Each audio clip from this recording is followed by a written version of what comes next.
mobilization. He's reading it with. That's just not true. Everybody I know practically goes to church. There's some that don't, but there's no way that 50–60% aren't involved in church.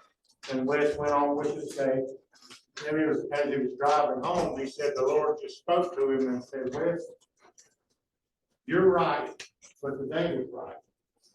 Everybody you know goes to church. But the data is correct. The majority of people in Watauga County do not have a church home. And so Wes made the commitment at his church that they were going to, and I'm not saying everybody should do this, is what God had on his heart, but they were going to, 3 Sundays a month, they were going to worship in person. The 4th Sunday of the month, they were going to go out and serve as their worship. And I said, that's a pretty radical idea. And he said, it's radical, yes. He said, but here's the amazing part. From that day forward, once they started doing that, and again, the issue is not what they did on Sunday. The issue is that the Sunday part's radical, servant's not radical. He said, after we started doing that, almost every single person who came to know Christ and joined our church plant was a person that we connected with through service. Almost everybody. So, you know, we've got to fill the tank coming up in just a few weeks. And I hadn't heard about 2025. I'm going to presume that it's going to be a fill the tank in 2025 as well. I think they've already talked. I'm going to say we're going to promote baptism. Right. They've probably already planned the date. Why would they announce it when the one for this year isn't even here yet? But this is a phenomenal opportunity, and for me, it comes down to this. We focus on, and understandably and rightfully so, we want to get people to come to our churches. We want to bring them in. Well, imagine a few weeks ago with the Super Bowl, if they had called a huddle and guys gathered in a huddle, they called a play, they went to the line of scrimmage, they lined up, stayed there for a second or two, then they went back to the huddle, and called another play, went back to the line, and they didn't run the play. You know, the fans would have gone berserk, probably even the referees and umpires would, and everybody would. They'd have been yelling, run the play, run the play. Well, Serve NC is an opportunity for the church to run the play.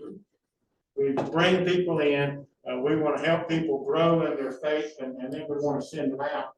Typically, what we do is like you've heard about in many instances, the Pareto principle, 20% of the people do 80% of the work. I'm not convinced that's accurate anymore. I got no data, but I think 10% of the people do 80 or 90% of the work. Maybe cultures change, because this is an old principle, and it is true that a few people do most of the work.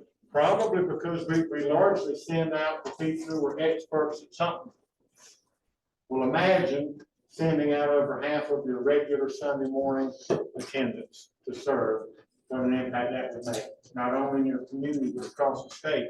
If we have 100,000, 200,000 North Carolina Baptists serving at the same time, that's going to get people's attention. In a culture, and I don't mean just from a publicity point, in a culture that's asking, is the church relevant today? When we're out there serving and they see that we're meeting needs. So every church serving every community. This is typically, this is a traditional model, not talking about worship, but our structure.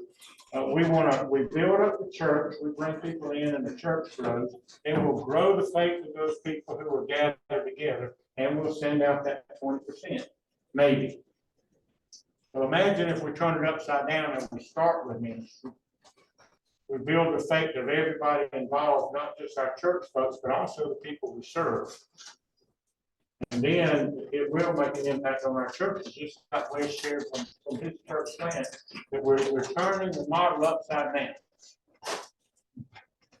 I'm not an expert in cultural issues and psychology, but people who are say that the younger generations, Gen X, Gen Z, millennials, that they are more prone even than my generation or older generations are to serve people. They want to meet needs, believers or not believers.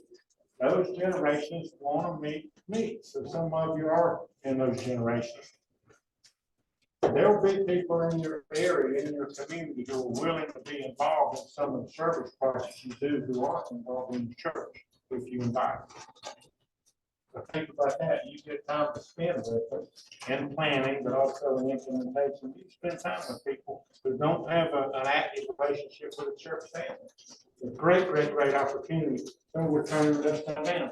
Meet the need first. With that phrase, upside down, meet the need first, that came from Taylor Field, who's church family who started the feed ministry up in Lower East Side in Manhattan. 3 things to think about when you're planning your service event, and Wesley mentioned Operation Inasmuch. That's our mission, Baptist State Convention. We've been involved with Inasmuch since it started. David Crocker, a phenomenal person that God gave a vision for serving community. In thinking about planning your event, let's start with the fact any project on any day. We're promoting August 3rd through 10th. Do you have to do a whole week? No, you can do one day. So what is, like your different events that you have, and what do you call yours? How come you're back? Impact. Is that week, or do you do it a week early? No, we're gonna do it the same week. Okay. But in the past, Encourage. Well, usually it's been in September. Okay, late, okay. Well, so if you do something, let's say you got a humongous wedding that your church is gonna do on August 10th, and it's gonna involve everybody, and that's a bad day. You pick the day you can pick. The issue is serving. It's not whether you do it those particular 8 days that we're doing it. Any project on any day, and Wesley already alluded to this. If we have a knockdown, drag out, blow them up, 200,000 people serving the week of August 3rd through 10th, but then we don't do it again, our impact will be minimal.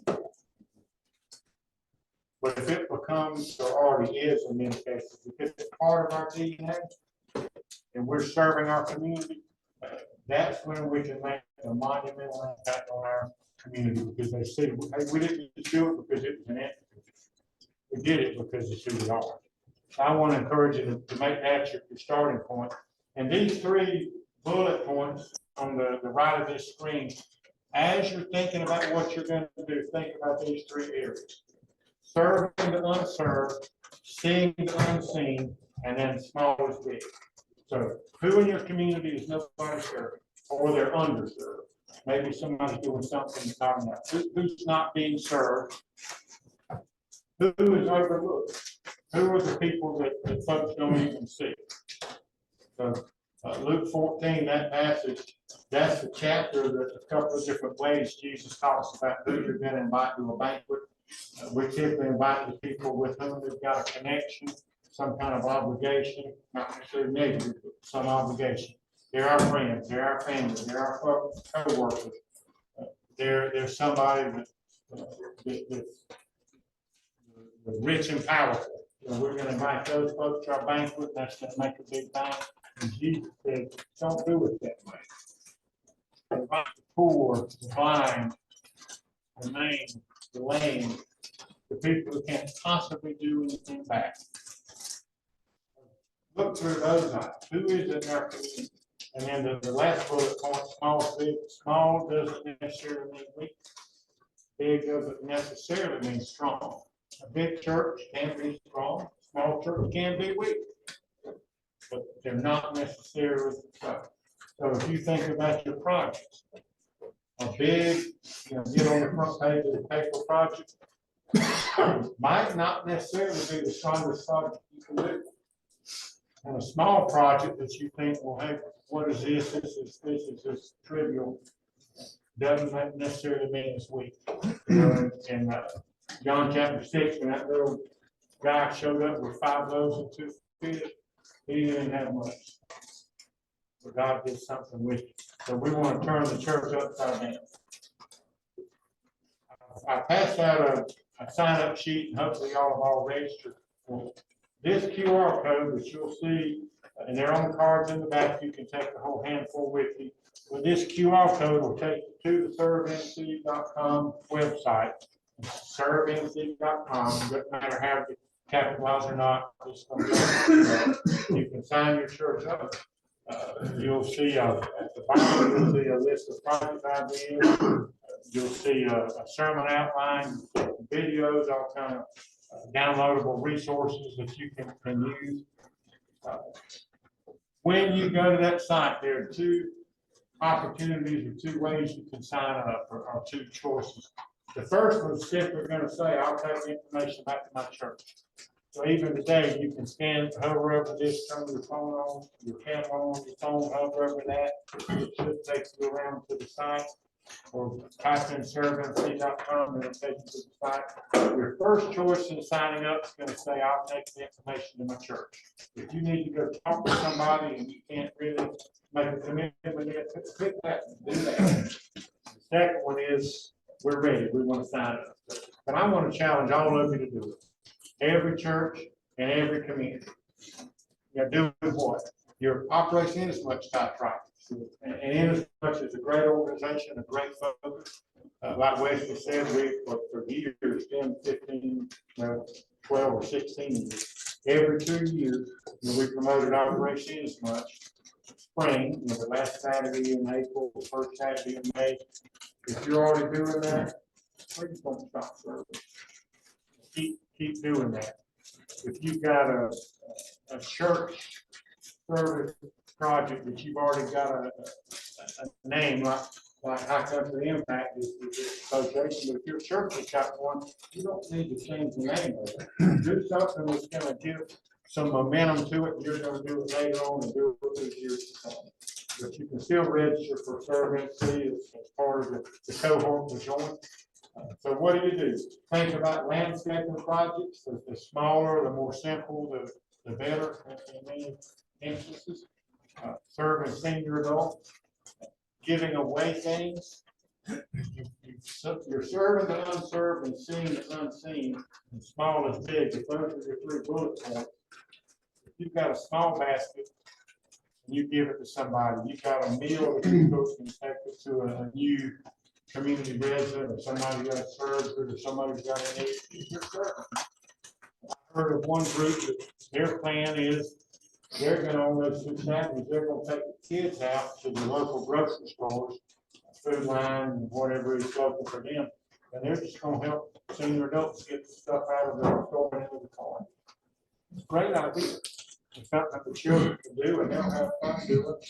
And if you've got your shirt on, you might have a church shirt you want to do with that. You've got the servancy T-shirts that look like this for people to understand who you are and why you're doing it. Smoke detectors, emergency management or North Carolina Baptist Safety Ministry, NCBAM. NCBAM's got a FEMA grant that'll pay for smoke detectors. If y'all done, you're in somebody's house. You're going to put up at least 2, normally 3 or 4, when in somebody's house. Spend time with them, and it's not hard to do. So again, thinking simple, a small, simple construction project. This group's doing a home repair, but don't forget children, serving children, and involving children. What is it that they can do, that they can serve? This is a group that's serving a senior adult center. Matter of fact, I think this picture is taken in Boone. Correctly. So how can we do it? How can we implement it? The beginning point is you're going to have every county or association is going to have an applicant. You're going to have somebody who can help promote, who can help push it forward. Wesley's already done a bunch of that here. Paul's doing that in an association. David is as well, promoting it. It doesn't necessarily need to all be done on one person.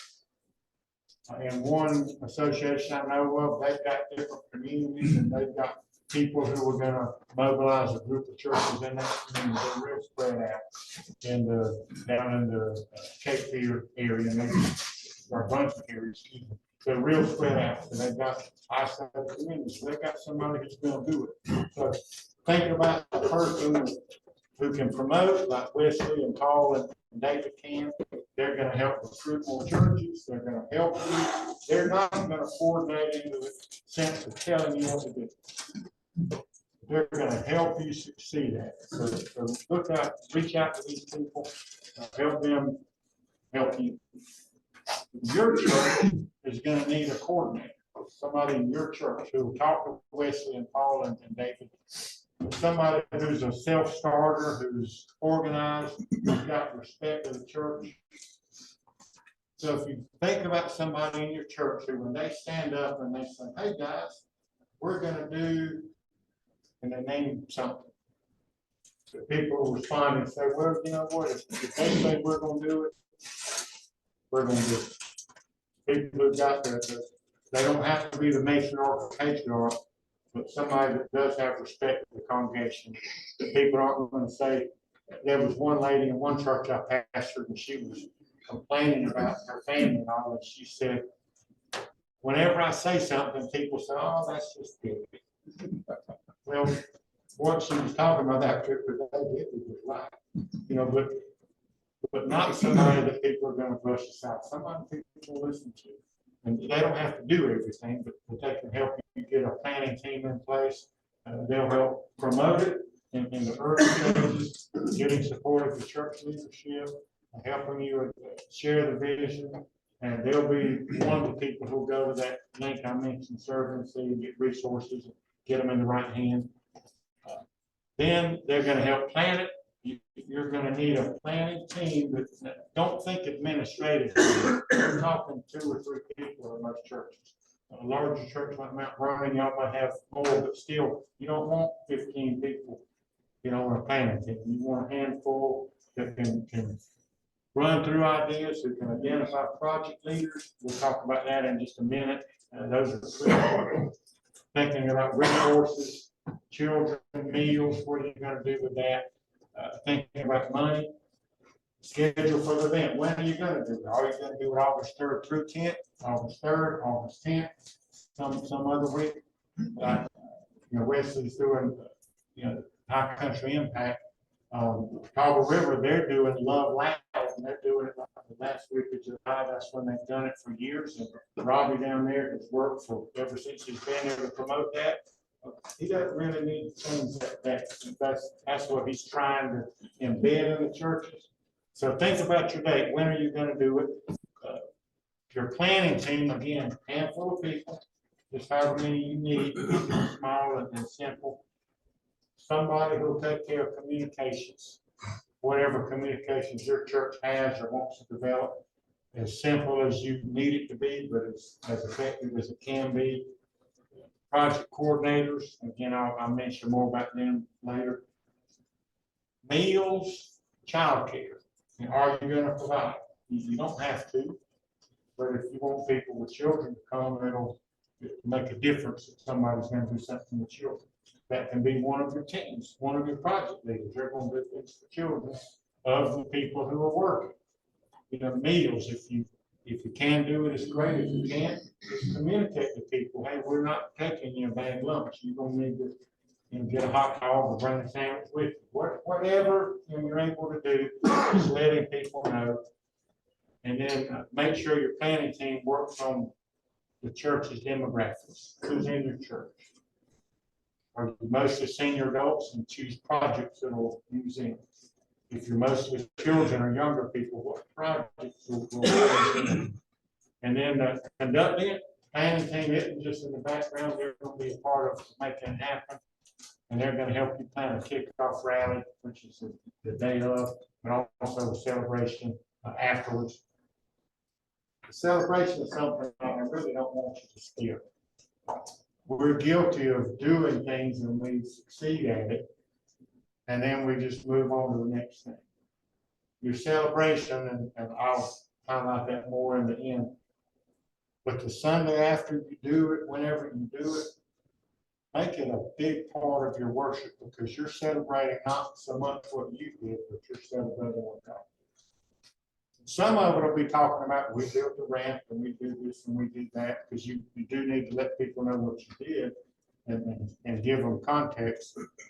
But the goal of that to celebrating what God did. He's the one we're gonna bring glory to, not ourselves. With Baptist on Mission, we always are challenged by that when we do our regional rallies, we just had the last couple of weeks.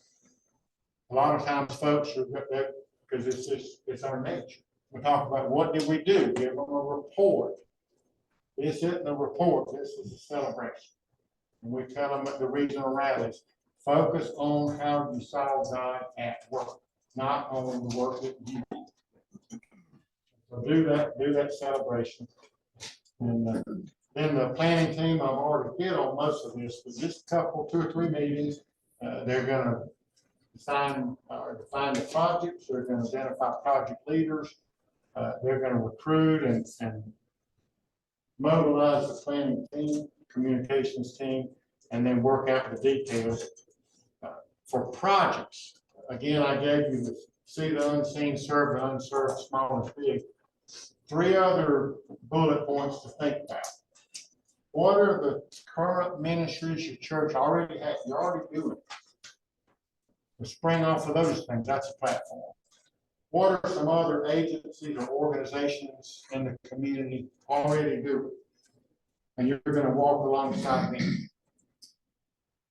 Also, what are unmet community needs? What's gets back to the serve and unserved, the see the unseen. What's not being done? Do something new. But this doesn't have to be new. This is moving people out of the seat and into the street. That's David Cropper's. I use it all the time, but that's David Cropper's comment. And when I first heard David, I said, man, that's good. And he said, it's not copyrighted. You can use it all you want. But I do try to give you credit, because to me, that's a game-changing comment. Would you say it again, please? I was writing.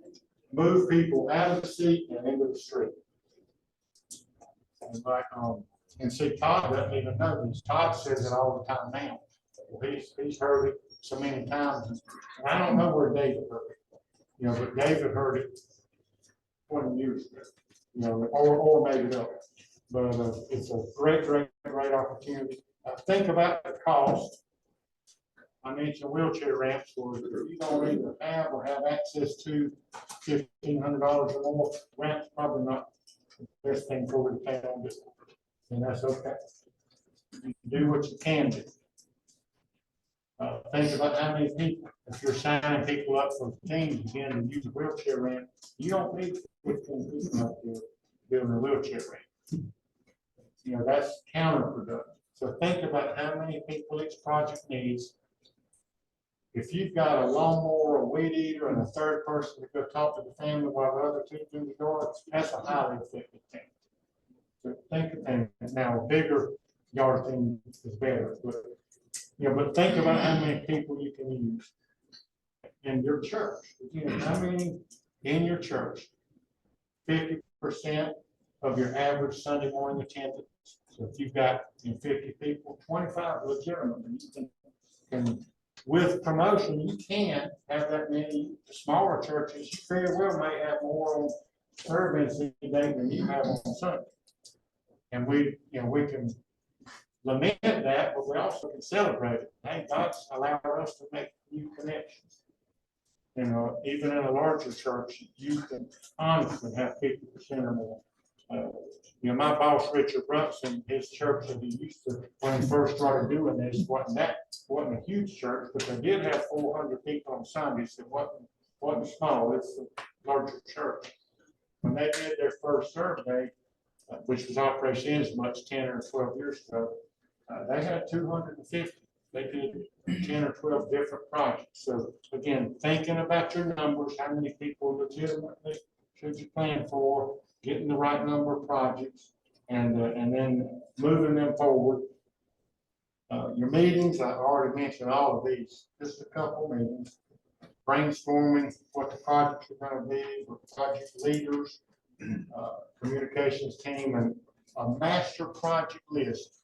What's your church going to do? If you think, if you got 15 people on Sunday and you're thinking 10 people will be great, you're probably going to pick one project. But you get beyond that, you're probably going to have more than one project. So have a master list where you know how many people are going to each one, And then also break it down for your signups, where you gotta sign up for that project. If you do wanna do a wheelchair ramp, we'll put a project leader to lead the ramp team, and they'll sign up however many they need. If you're gonna cook food, one of the great projects I heard of, and I don't remember who did it, or I give them credit, but some of the ladies in the church did the big institutional plans of food, casseroles, so one dish meals. And they dipped it into quart freezer bags, and then they laid them flat, and that, it might have been y'all, I can't remember, was it y'all? Yeah. Okay, they laid them flat in quart freezer bags, so they would freeze flat, as if, you know, how they're gonna freeze if you just throw them in there. And then they stacked them up like books, and then you pull them out. You want to tell us how y'all did that next? Is that pretty much? That's pretty much how it's done. It just takes coordination to get together to make it happen, to glorify the Lord. You can take anything and glorify the Lord if you just do it. And then how'd y'all give them out?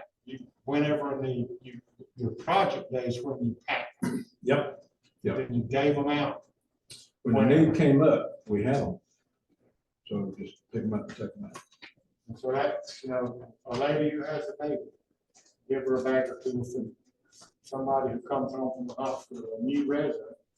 Because in that way, they don't necessarily think about a new resident. They don't have to eat it then. Because it's frozen. They can put it in there, and if it's a bad day, they can eat it later. Somebody who you just know is going through a hard time, you grab them a bag or two of food. And again, the key, I think, for them was it was a one dish meal. It's simple. You heat the thing up, either microwave it or boiling water and put the bag in. And you got a meal for 2 or 3 people. Now that's cool. So again, thinking simple. And I mean, you don't want 15 people cooking food unless you got a big kitchen and you're going to do a lot. So think about how many you need and have a list. One of the keys to me is your project leader, as much or more so than the church coordinator. Project leader has got an affinity for a project. When I was driving up here, somebody was talking about some things that they're doing this week in their association, and they said the AMS had asked somebody, will you lead a team of volunteers to do things in the community? And this pastor said, I don't really like doing construction and stuff. I like doing yard work. It's all right, then. It's leaving the yard work. And if you don't like doing it, you may do it out of obligation or responsibility, or you just see a need that's so big and somebody's got to do something, you're going to do it. But if you ask somebody to lead a project that actually loves doing that thing, they're going to look for ways to do that project. One of my friends, Buddy Smith, John Smith, his nickname is Buddy, truck driver, and on the weekends he had a business that cut grass. And so what he would do when his church would do service projects, they did a couple of years, he'd get the teenagers and he'd take them out and he would use them, and then he wasn't making money on it, he was doing it for free, mostly for senior adults, but he'd take the use. But one day he came up and he said, Paul, I'm closing my grass cutting business. And I said, well, buddy, why are you gonna quit cutting grass? And you make good money on the side, on Friday afternoon and Saturday. He said, I didn't say I was gonna quit cutting grass. I said, I'm closing my business. And I'm, dense. I said, what did you tell me? And he said, I'm gonna keep cutting grass, but it's gonna become a ministry. I'm only gonna do it for free from now on. I said, how are you gonna do that? He said, those same kids that help me a couple times a year, they're gonna help me a lot more than a couple times a year. And we're gonna go cut people's yards as we're able, and as we hear needs, we're gonna do it. That's cool. And then he said, I'm even gonna name it Grasshoppers for Christ. So he had grasshoppers. He made signs for his trailer. He took his business sign off and put the Grasshoppers for Christ sign. This was 15 years ago, probably. I was on a mission trip one week and was coming home the next day, and my daughter called me in a panic. She said, some strange guy was in our yard. And I thought, and I said, that's gotta be Buddy. And I explained described him, and she said, yeah, he looks like that. Should I stop him? What should I say? And I said, he shouldn't be cutting my grass. And I'll take care of it tomorrow when I get back. So I get back the next day, call Buddy. And I said, man, why did you cut my grass? I was coming home today, you knew that, and it's like Friday. I was gonna cut it tomorrow. And he said, I know what you were gonna do. But I wanted to serve you. You're serving other people, I want to serve you. Now, he was a friend of mine. If I had had a problem and called him on the phone and said, Buddy, can you come cut my grass? He would have done it anyway. So again, like that Luke 14 thing, we had a connection. It's probably been 15 years, and I still remember that day. Imagine if Buddy wasn't my friend, and we didn't have a connection, and he wasn't a person I could think, well, if I've got a problem, I'll call Buddy, he'll be glad to do it. It won't even take him an hour. Imagine if Buddy was someone that I wasn't connected with. Now, it impacted me. Same impact multiplied, this impact we have to the community. Again, it took him less than an hour. It probably took him, he didn't even take anybody with him to my house, because I had designed my yard, because I despise weeding, and I designed it, so I didn't have to weed. He rode, I was back up and was gone. But I still remember. That's the kind of impact we can have. So think about project leaders that got an affinity for something. Because again, it was all those years later. I've moved and don't ever see Buddy. But 6 months or a year ago, I texted him or messaged him or something. And I said, Buddy, you still cutting grass like you were before? He said, yep, not gonna quit as long as I'm cutting. That's what happens when you got an affinity for something. So think about those people. And you might be here thinking, well, my church won't really respond. Nobody's gonna do anything. It might just be me. But if it's just you, that's better than nothing. And if you say, I'm gonna do it, who's gonna join me? Then you're the project leader, you're the church coordinator, because nobody else is gonna do it. And then you build your team and you go out and serve. Because if you really are right, and I don't think in hardly any churches that's actually right. That nobody will do it. I think we don't give them opportunity.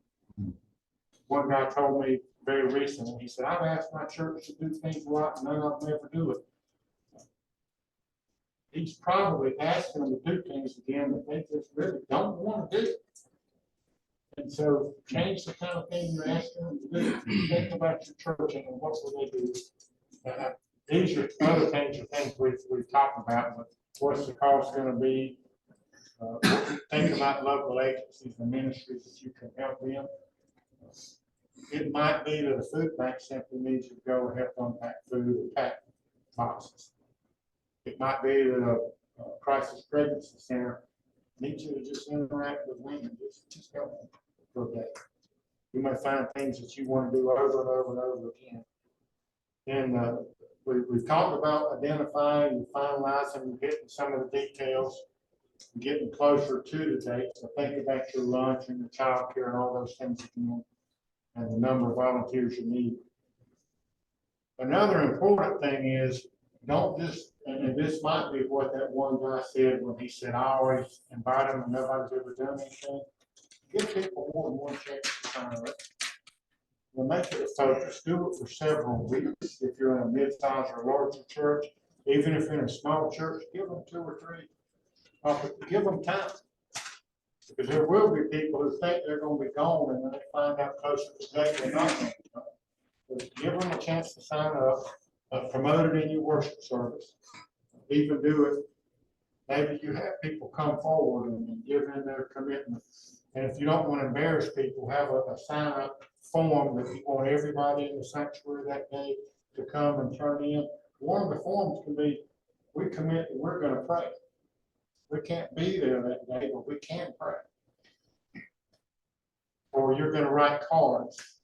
One of the, David Crocker, one of the stories, not David, the guy that came after him, I can't remember his name right now, John. But John said his mom, who lived in Fayetteville, her task every year, because she was kind of sickly and couldn't get out, what she did is write cards to everybody. They found everybody they were serving. John's mom would send a card to them from their church, which was still Snyder Memorial. She would send a card that said, we've got a team to serve you this week, and I pray this has been a blessing to you. If our church can help you, she wrote a card. So think about things people can do. So you're not going to embarrass people, but you're trying to mobilize everybody, and use their gifts and use their skills. The morning of, don't skip the kickoff rally. That's like the pep rally before the football game. And have a devotion with the pastor or some other leader shares that gives a spiritual emphasis and encouragement. Have extra slots. Don't fill up on your project sheet every single slot. Have some slots that are empty for somebody that was sick and now is feeling better, thought they were gone, or just didn't want to do it, and then the Lord convicted them that morning. Have chances for people to sign up. And then the Sunday after, which I already mentioned this a lot, have a celebration. And what God do, have testimonies for people who serve without embarrassing recipients. Maybe you'll have a recipient who is deeply moved and says, I want to thank the church. Bring them in to thank the church, but more than that, thank God. Again, be sensitive to people. Probably largely going to have folks who don't want to stand up in front of the church who will recipient and be embarrassed. That will be the more difficult part, but you may have some. But your participants, what God do, because our goal isn't just doing things, our goal is bringing glory. We want to lift him up. He's going to work in individual parts. One young girl who changed my life, Jennifer Fire. She was 18 or 19 on this particular trip. We went on a mission trip, and the assignment, we had a bunch of them, but the team I was on was to finish drywall. And number one, I know how to do it now. I was learning how to do it then, so this was the, definitely work in progress. Well, Jen was missing one eye, had a prosthetic eye, and the other eye vision was really bad, 23 or 400 or something. So she really, legally, she was blind. But she couldn't see well enough to do that. And so the first day she tried to do the mudding and all, and she just couldn't. And so she never said much about it, but from after the first day, Jim just picked up a woman. And she swept all week, that nasty white powder. All week, never said anything. End of the week, Jim came up to me, and I wasn't her pastor. She called me Preacher Paul. She said, Preacher Paul, I've learned I've got gifts this week I didn't know I had. And I really thought, you sweat, what gift did you? So I said, Jen, what gifts did you learn you had? And she said, I learned I got the gift of service. Because I spent the week doing things that none of y'all wanted to do. So that y'all could do things that I'm not able to do.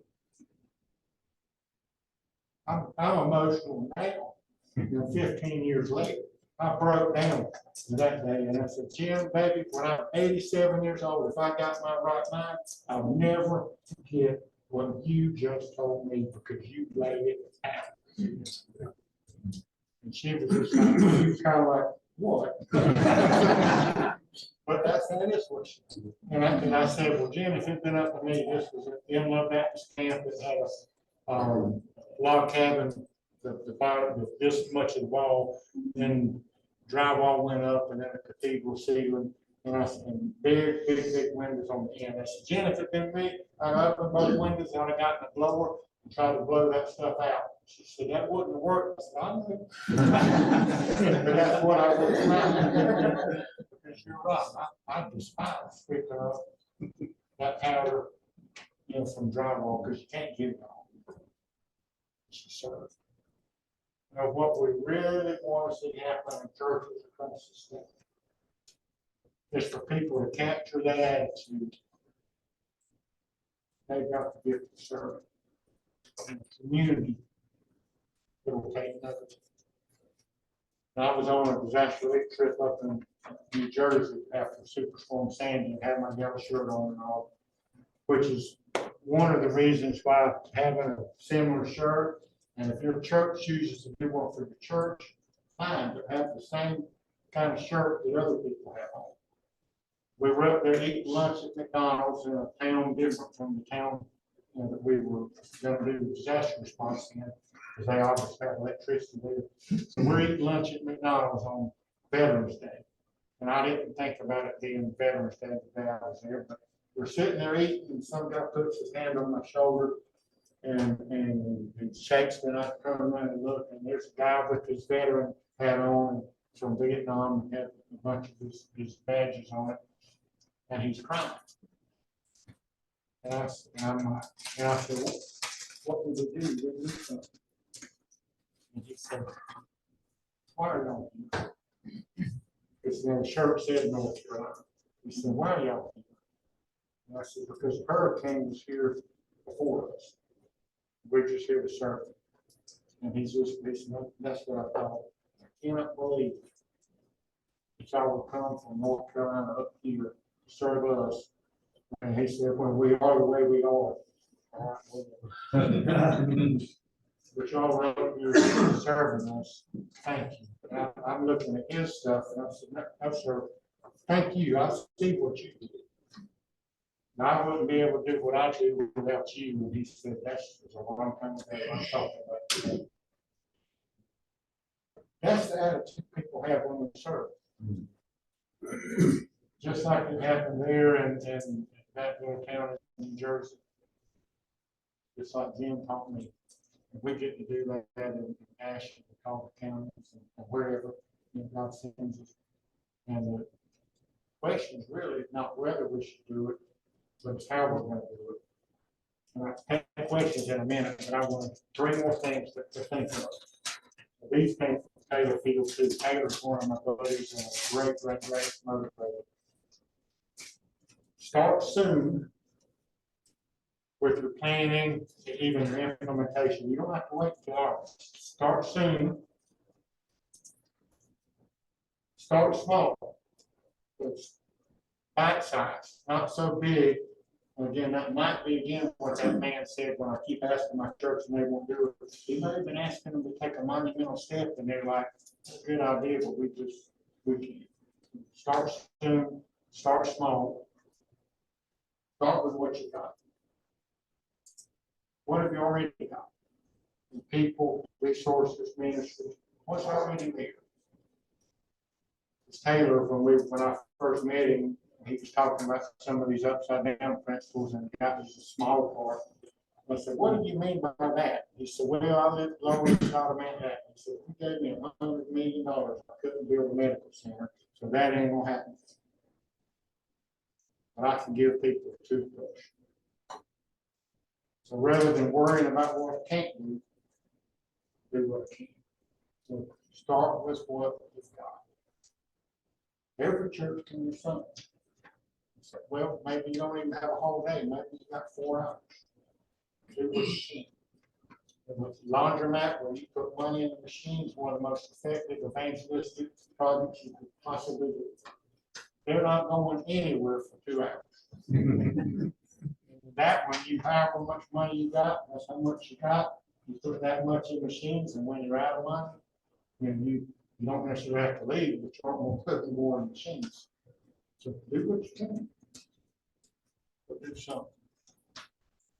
I've heard a lot of things from thinking about it and dreaming it to kind of planning through and some of the people in place. What questions for me or for Wesley or for David or for Paul? What could we clarify more or what have we missed?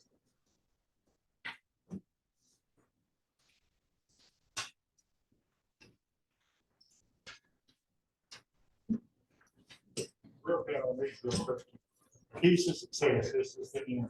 Pastoral leadership doesn't have to be the coordinator, but it does need to be a leader. Prayer.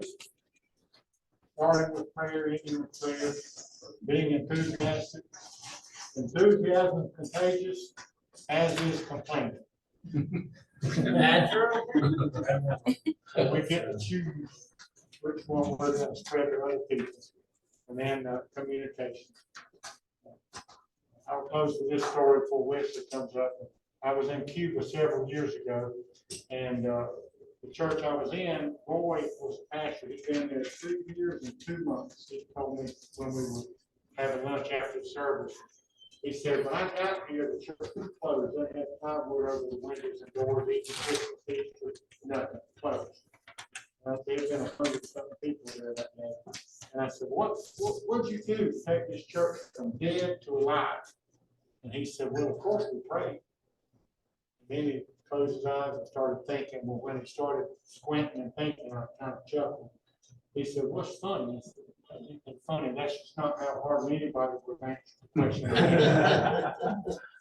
And he said, well, if we hadn't prayed, it wouldn't have mattered what we did. Yeah. And then he said, if you really want to know what we did, we knocked on every door. This was a little nothing town, Mahagua, Cuba. He said, we knocked on every door. We told every resident, we're here from the church, Baptist church. We want to serve you. If there's anything we can do, come and let us know. A lot of things you're going to need, we're not going to be able to do, but we still want you to come tell us. We know we can pray for you. And he said, and they did. Even with property disputes, which he said, we couldn't do anything about it. And those people would say, I wanted to know somebody to keep. And he said, the 117 people that were here today, 2 years and 2 months later, he said, the 117 people that were here today and the 4 salvations today, that's a result of that prayer and that service. Because he said, this town came to us. We've shared Jesus more times than I can count. He said, we have people saved every Sunday. Because they pray, because they serve. He ain't lying, when he talks about starting with prayer. I don't know, y'all can Google this, but, Lonnie Riley. Yes, ma'am.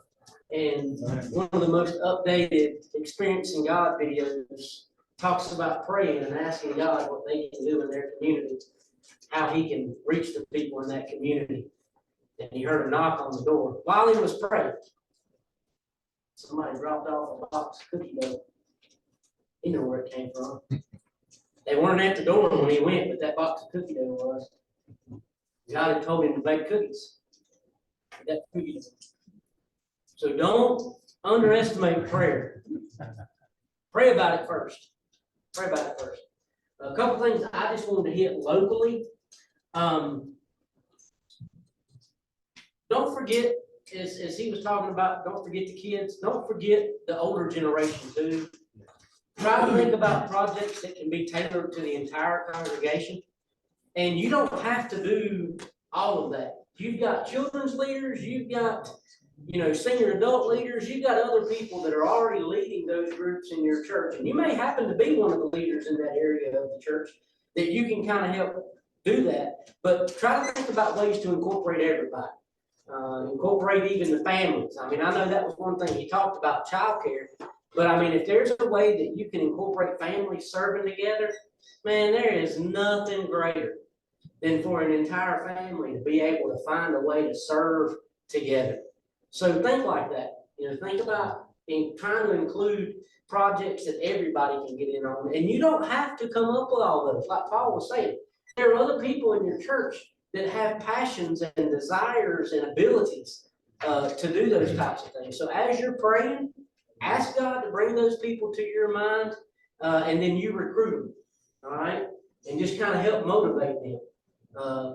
I'll say this, in looking for volunteers in recruitment, you may get some folks on a blanket ask, but there's going to be targeted individuals that you're going to need to ask just right to their face.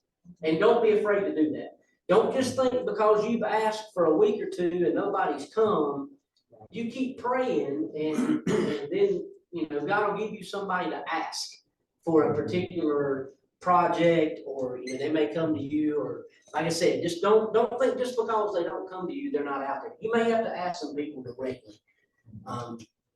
The other thing is, I'm here to help you. So again, one of the things that we're going to do is we're going to have a follow-up meeting, and I would like to ask you, which you would rather do.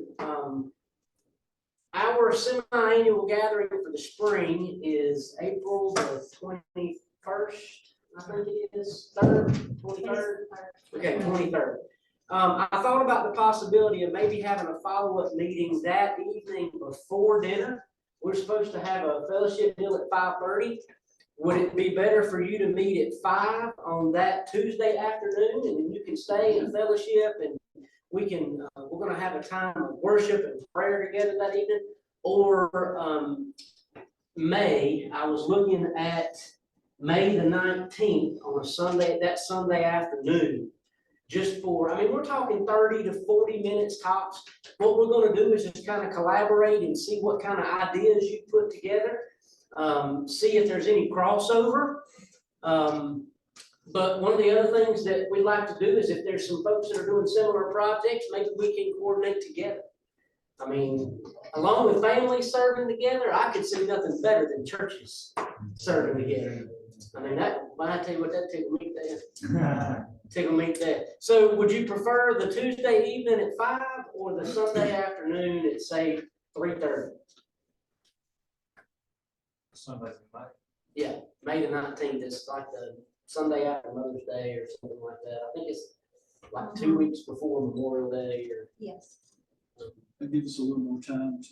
Yeah, the May date would give you just a little bit more time if you needed, if you thought you might need some more time to brainstorm. And, you know, again, I'm not asking you when you come to that follow-up meeting to have all your projects planned out. But I'm just saying, really, because you're at that May date, you know, you're roughly 8 weeks, 6 to 8 weeks away from the actual project. So you're kind of gonna need to have a pretty good idea. So this follow-up meeting is also gonna be a way for us to kind of hold one another accountable. So that you know, and if you need some help that day too, and brainstorming some things, we'll be there to help do that too. So I heard somebody said they thought the Sunday afternoon in May might be better than the one in April. Is that a consensus? Okay. So we'll look at May the 19th at, let's just say 3:30. And like I said, that'll be kind of a brief 30 to 45-minute meeting. Also, again, yeah, we'll do it here. That's cool, y'all. I'm here to help you connect. So as you're thinking about things and you give me a call and I know that there's already an organization in our community that's doing that, I'm going to connect you with them. And there's no point in reinventing the wheel here. So, you know, when it comes to, we've got plenty of ways to help do food. You know, Greenway's got a food pantry that we can try to help plug some volunteers in. Hunger and Health Coalition's got ways to volunteer. You know, both of those, it's going to take a little bit of reaching out ahead of time. You know, even in thinking about serving a local school, that's something I would encourage all of our churches to do. Yeah. You're going to want to contact that school. All right. I know one of the things that happens every year, this time of year, schools are getting ready to open up. It's usually about a week before teachers come back. This particular project week is. So there might be the opportunity for you to do some beautification on the school grounds.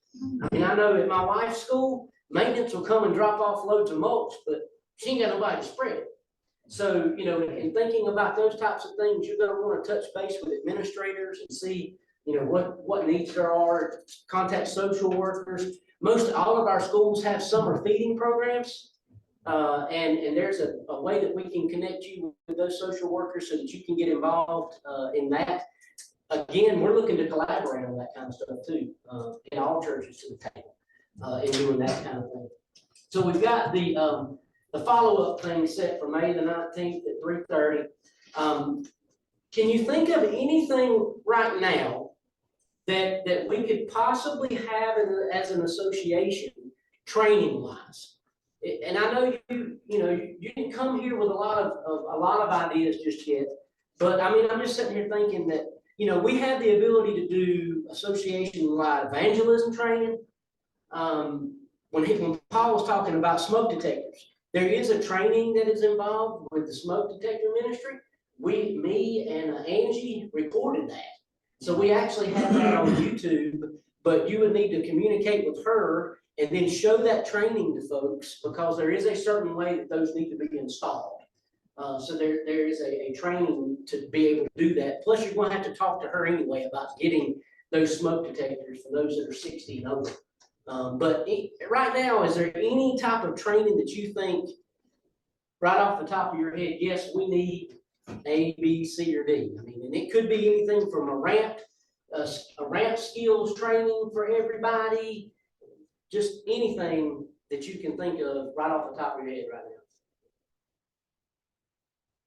And that's okay. But, you know, as we get into this, if you see a need that either I can come out to your church and meet individually, or if I've got several of you that say, hey, look, this is a need that we have, let's do it together. Because like I said, 3 Circles evangelism training is something that's very simple to do. You can do that in-house. But again, I don't want you, listen, the enemy's going to give you every excuse in the book not to do something. I'm serious. He will tell you, you can't do this or you can't do that, and you just need to just tell him to shut up. He's a liar, because that's what he is. You can say that out loud, and it's completely okay. In Jesus' name, you're a liar, and you ain't got no power in you. So don't let him talk you out of something.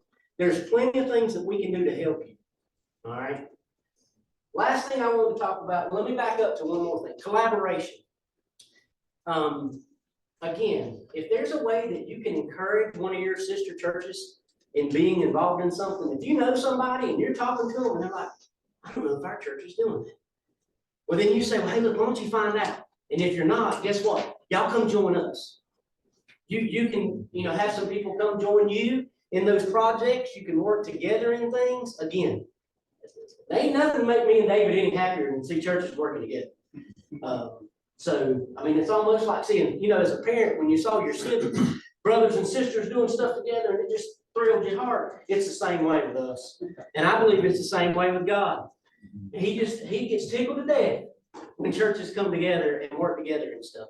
So, you know, if you can encourage people in your clusters, particularly that are around you, to get involved in some way, do it.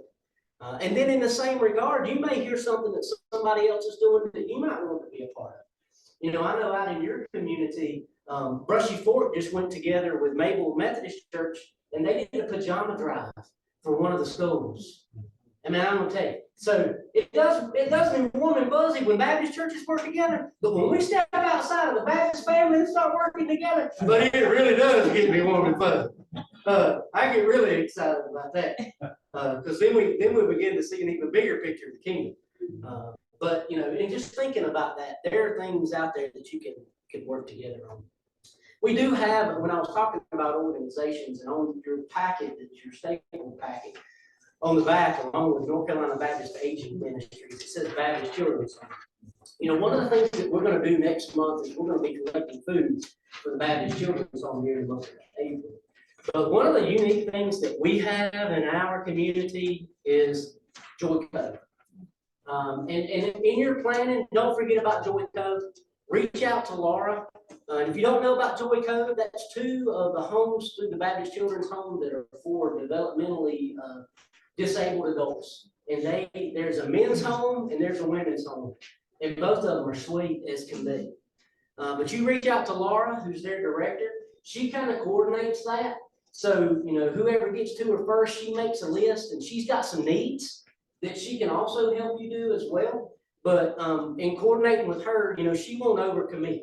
In other words, she won't have a bunch of people show up there at one time. But I will say this in thinking about that and praying about that. Lindsay's home gets a lot of traffic. That's the ladies' home. They get a lot of traffic. But the men's home is one of the ones that often doesn't get a lot of traffic. So in your planning and praying, think about that. You know, and taking men up there just to play games or chat. Now, thinking this way, some of those folks, if you do it on the weekends, many of them are there. A lot of them work.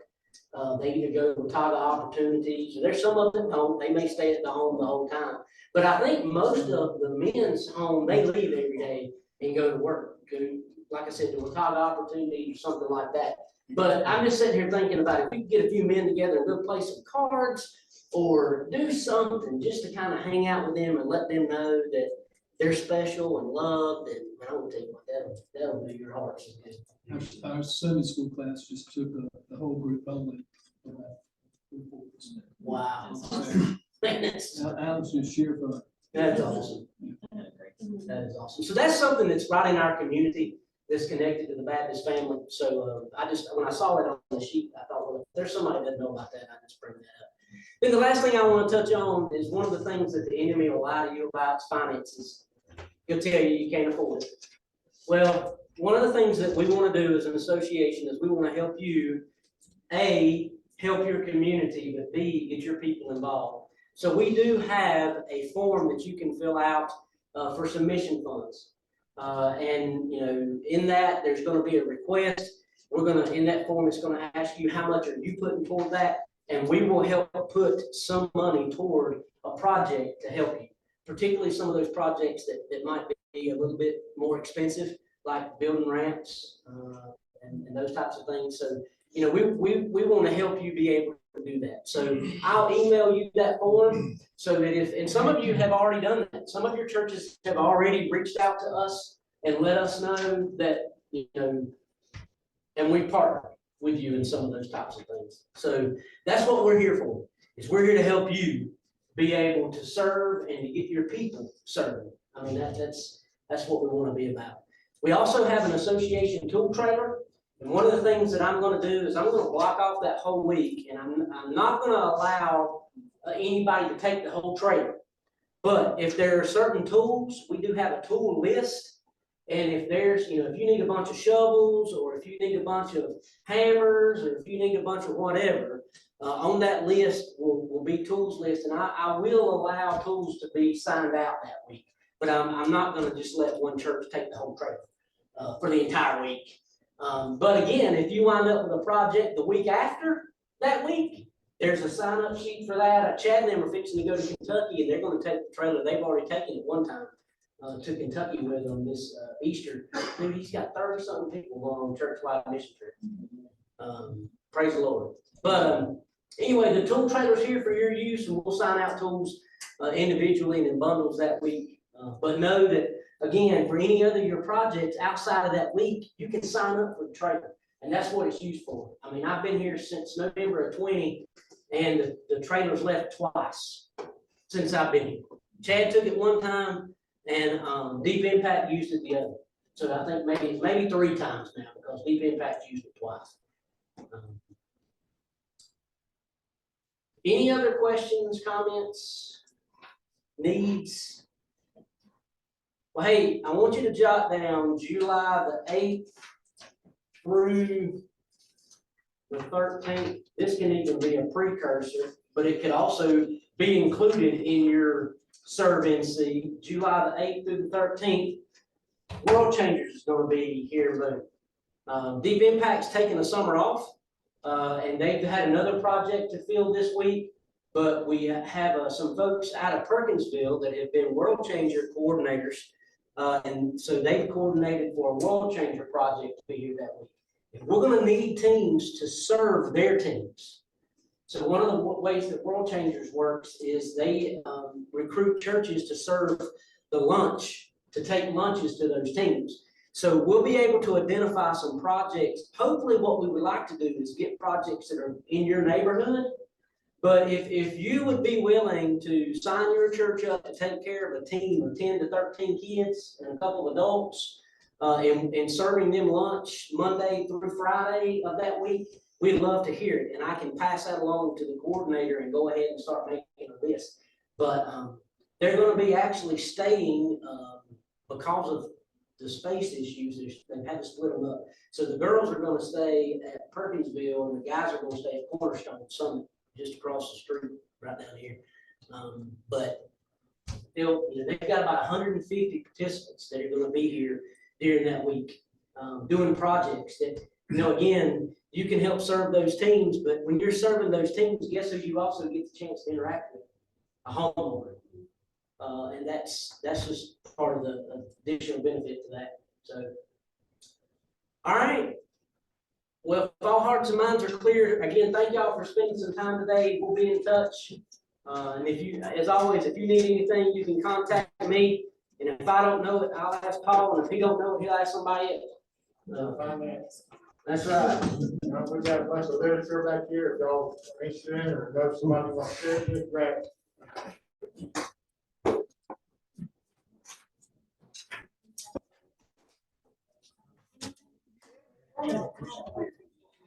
Good